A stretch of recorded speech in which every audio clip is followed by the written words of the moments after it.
এটা হচ্ছে নিত্যানন্দের স্বরূপ।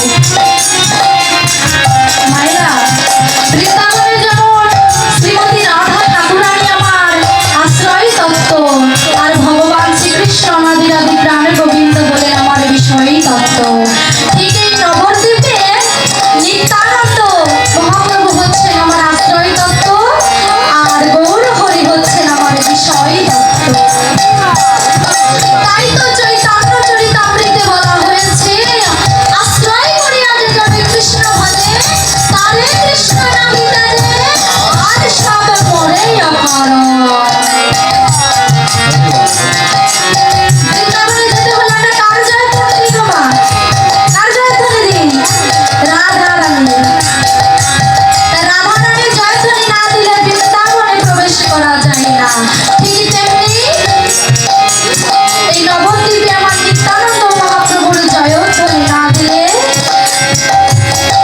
এই নবদ্বীপে নিত্যানন্দ মহাপ্রভুর জয়ধ্বনি না দিলে নবদ্বীপ লীলায় বৃথা।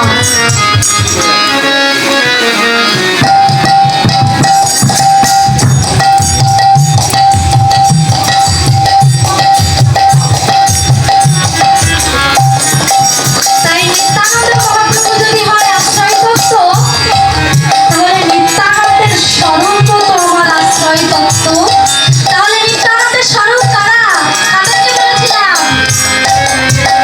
ভক্তমণ্ডলী হচ্ছে আমার নিত্যানন্দের স্বরূপ। তাই যেহেতু নিত্যানন্দের